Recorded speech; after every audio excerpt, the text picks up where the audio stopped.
Hey, welcome to the Daily Devo. My name's Mike, and today I want to talk to you about what to do when you're faced with temptation in your life.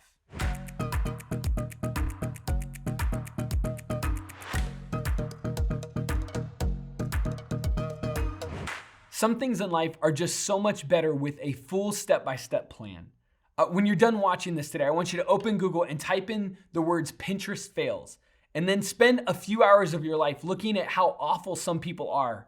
When it comes to creating something, they don't have a good plan, or they don't have instructions that help them do the thing they've set out to do. You see, this is the same, and it's true for how you and I live our life. If you don't have a plan for how you're going to keep away and keep out of temptation, you have a recipe in your life for failure. What does it look like for me and you when it comes to temptation? It could be so many different things because we live in a world that's full of different temptations. And we all have different cravings and habits. We all have different people we need to keep boundaries with. It's simply this: anything that draws you away from living a healthy life that Jesus has called you to live, it's temptation. Today I want to look at James chapter 1, verse 14. James says this: temptation comes from our own desires, which entice us and drag us away. This verse is not talking about the subtle little wants and desires that pop into your mind. It's not the things that you can quickly turn down or rationally turn away from. It's more the times that your want for something is so undeniably strong that you feel like you simply can't resist.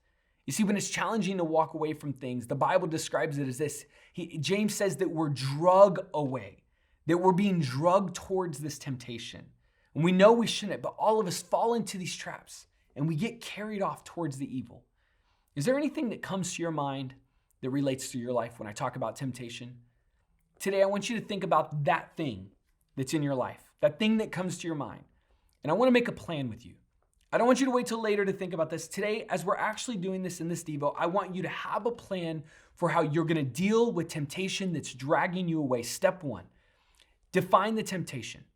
You already know what it is in your life that's loud and hard to deal with. And I want you to say it out loud. I want you to clearly identify what the thing is that is tempting in your life. Step two, set a boundary around that temptation. Maybe you need to delete someone's number. Maybe it's you need to go to the kitchen and look at the kind of foods that you've been buying and get rid of some things. Hey, maybe there's a person at work or a person in your world that you just need to distance from, or you need to make sure there's a third party close to you every time you're around that person. Whatever it takes to establish a firm boundary to protect yourself from temptation in your life. Today, I'm asking you, make one boundary that will protect your life. Step three is this: simply stick to the plan. You see, you have a recipe, you have instructions in front of you right now that's going to help you live the life God wants you to live, to say, hey, I'm going to have a boundary so I don't get drug away. Focus on that so you don't set yourself up for disaster. I hope this is helpful today. I want to encourage you to follow Scripture's wisdom and success for protecting yourself by avoiding temptation, by avoiding disasters, by avoiding the moments that we say, oh man, what was I thinking? And just see what God does in your life.